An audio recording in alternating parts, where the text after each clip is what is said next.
Well, I was thinking about you and me as I heard this story recently. It's a story about somebody else, but it made me think about my own relationship to myself and other people. Made me think about myself as a parent and as a child of parents. And it might be helpful for you as well. And I hope it's not only entertaining as these stories can be, but also thought provoking and asks you the important question, which is what would I do and what would it reflect in terms of who I am and what my values are.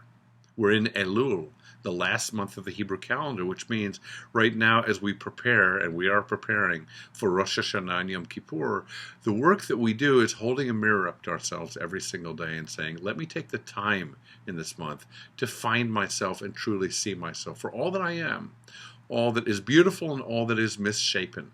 Let me look at the story of my last year and ask myself what brings me great pride and joy, but also what gives me great learning so that I can learn and grow and develop myself to be better than I was yesterday, tomorrow.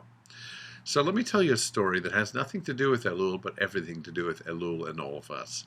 It's the story that originates from Modena, and Modena is a beautiful little town in the north of Italy. I was there actually last year, right at the beginning of COVID, just at the outbreak of COVID in the north of Italy. That's where I was. Now, Modena is famous for at least four things. One is dear to my heart, Luciano Pavarotti. I was in his home just at the beginning of COVID. Of course, he passed away. It's a museum now. That's the great opera tenor. It's famous for balsamic vinegar of Modena. Remember, that's the greatest in the world. It's famous for Ferrari automobiles. And it's famous for Massimo Bottura's restaurant called Osteria Francescana. Now, Osteria Francescana is known the world over, perhaps to be the greatest restaurant in the world. All right, I haven't eaten there, but let me tell you a story from within its kitchen. There is a chef called Taka, and Taka is plating what must be a gorgeous dessert. It's a lemon tart. You can imagine how beautifully it's plated and how it smells and looks in a great restaurant like that in the hands of such a fine chef.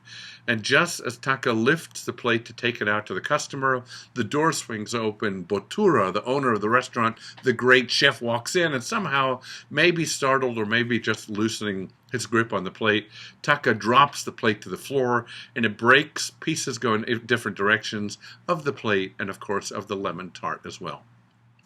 What happens then is what makes this story interesting, because all of us have done a version of that. But have we done the next thing? Bottura, the great patron of the restaurant, the owner and the great chef himself, looks at his chef, Taka, and he looks at the ground and he sees what is now the remnants of a beautiful dessert. And he smiles and he says, this will be our new dessert. We'll call it deconstructed tart. Now, it goes on to become the most popular dessert in that restaurant, and it's known as Oops, I Dropped the Tart. Apply that to your life. Ask yourself if you can create a version of that in your story. Teach that to your kids, the story, because maybe then they'll realize that even the greatest in the world in any field make mistake after mistake after mistake, and sometimes the most wise and valuable thing we can do is to smile and to reframe what we saw so that it shows wisdom, growth, and allows us to journey forward with ourselves and with each other.